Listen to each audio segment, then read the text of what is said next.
premier 1 o'clock game of the day. Easily my favorite on the schedule. It should be anybody's favorite. It's Texans at Ravens. It's Lamar versus Deshaun. And they're becoming stars when you can only say one. You can say one name. You don't have to say the full name. We know who you're talking about. That's when you've hit superstardom. Ravens favored by 4.5 at home. Over under 49. Lead us off, Mike.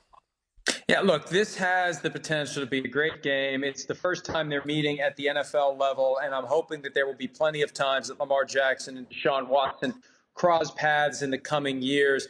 We've seen spectacular offense from both teams at times. We've seen Deshaun Watson pull a rabbit out of the hat over and over again. We see Lamar Jackson do spectacular things.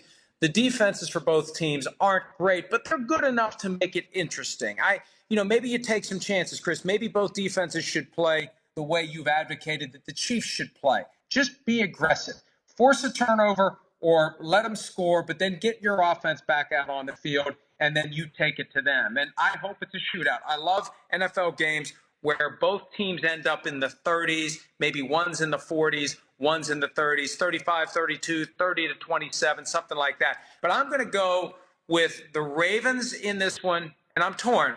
But the Ravens by a touchdown, 31-24. It just feels right. It feels like that'll be the outcome. Some sort of a play that is made late by the Ravens, or the Ravens build a lead and the Texans try to furiously come back, and maybe that last-ditch effort to tie the game up fails. Either way, I just have that feeling, 31-24, Ravens by 7 points, although I won't be surprised if the Texans win. If the Texans win, it shakes up the top of the AFC, because then they move to 7-3. The Ravens are 7-3. That's good news for the Patriots. Yes, it is. The Patriots also play the Texans and the Chiefs coming up too. So a lot of that's going to get resolved. This is a huge. If the Ravens want to do justice to everything they've accomplished the last 5 weeks, they need this one, and I think they'll get it. Yeah, it's a fascinating game. I think if I just look at it from the Ravens' offensive side of the coin there, the Texans can play some run defense now. So I do think they got enough big people to slow down that aspect. I'm still worried about the Texans' pass defense.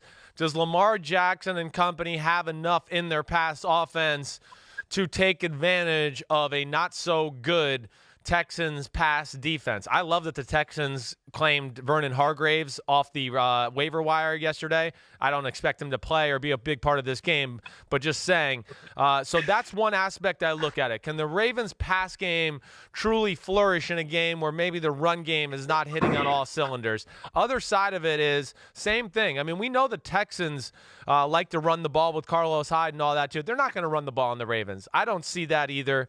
And I'm just going to again, you're right. Like, the Ravens defense hasn't been as dominant in years past, but, man, do they have a good secondary.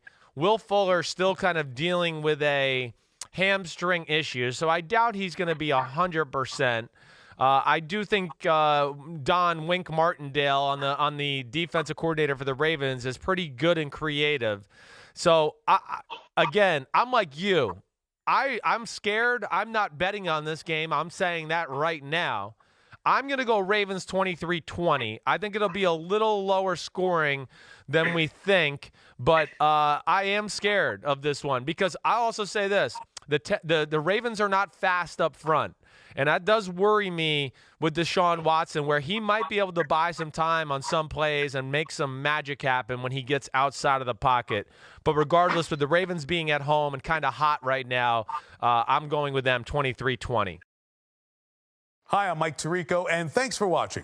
Make sure to hit subscribe for the latest news and highlights from NBC Sports.